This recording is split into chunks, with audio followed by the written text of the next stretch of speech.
Joining me now is Arkansas Governor, former U.S. Attorney, and former Homeland Security Undersecretary Asa Hutchinson. I get to call you Governor, especially today as you're about to leave office, sir. It's great to see you. But your thoughts on this too little, too late visit by President Biden? Well, Governor Abbott gave a tough message, but it was the right message. Delighted to have President Biden on the border. It's very important that he's going for this summit in Mexico City. But we wish all of these changes and this attention to the border would have happened a year ago. And so we're glad for that. This meeting in Mexico City is very, very important. That the Mexico president, as well as our president, Canadian president, meet together. But the focus should be on the border issues and going after the cartel. The cartel is devastating human lives, bringing in fentanyl. This has to be addressed in this summit. And it's an opportunity for some leverage with Mexico, since we're trying to move the supply chain from China to more friendly environments. Mexico has an opportunity to benefit from that, but we got to use that as a leverage point to get them to give us better support in our border control efforts. Well, Texas Congressman Pat Fallon joined me earlier on the program, in particular on the topic of Homeland Security Secretary Alejandro Mayorkas' handling of the border crisis. Listen to what he told me. I want to get your reaction. Alejandro Mayorkas, the Homeland Security Director, our office has already filed articles of impeachment on him because he has shown nothing but a gross dereliction of duty and ignored the issue and lied to the American people and lied to Congress. What do you make of Fallon's plan? Well, it's important that Congress, with the new Republican majority, can conduct investigative hearings on border security. Obviously, Secretary Mayorkas will be an important part of that.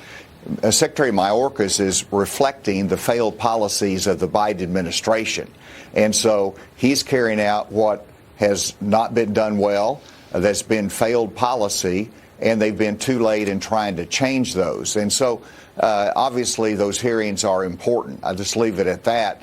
But we've got to really look at having a clear border enforcement bill go through Congress. Well, I guess my question, not just a comprehensive plan. More specifically, though, my question is, Governor, is that should it be an impeachment?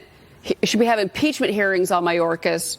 Or because there's a lot on the plate for the 118th Congress, a lot. It is under Republican control. So, number one, should we do impeachment hearings against Mayorkas? And then number two, as this is your last day as governor, Sarah Huckabee Sanders is coming in to be the new governor of your state.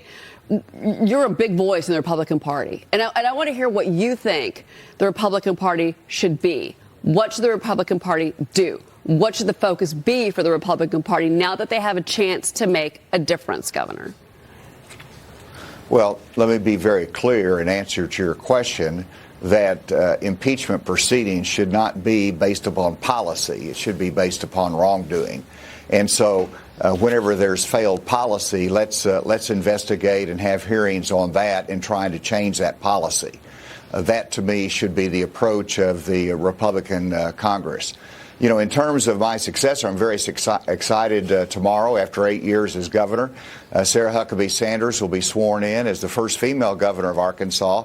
I'll be there for that, and it's going to be a great opportunity. I know Sarah's got some bold initiatives in terms of education, public safety, so excited about her leadership in the future, and I'm going to continue to express my views and a message that I think is important nationally.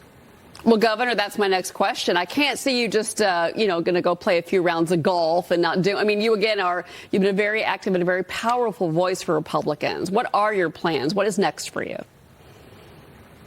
Well, I'm sure that you can see in my background that I am in Iowa today, and I'm going to be congratulating Governor Reynolds on her reelection. They're kicking off their General Assembly, and so this is an opportunity for me to convey what I believe is important for our nation, and that is let's have a consistent conservative policy that emphasizes stronger border security, that helps us to control out of control federal spending, that makes America stronger nationally or internationally. So these are things that are important to me, and as I leave the governor's office, I do want to continue to convey that America that I see as strong and free, and that's important for our future, and I want to be a part of that. Does that include running for president in 2024? That option is on the table. Obviously, we have one candidate in the race on the Republican side, and I expect to have others, and I'll be thinking through that in the coming days and months. Well, sir, if you want to make an announcement, we're right here for you on Mornings with Maria. Well, listen, I'm always glad to be on your show, and thanks for the coverage that you give on the business side. The economic growth of our country is critical for all the problems that we face in terms of our debt. Economic growth is critical, and we have many opportunities to do better than what we're doing right now. Governor Asa Hutchinson. By the way, I technically still will address you as governor in future interviews. I learned that a long time ago as a news reporter. Well, thank you. That is the proper way that we do it here. All right. Governor, thank you so much. It's good to see you. All right. Thank you. Good to be with you today.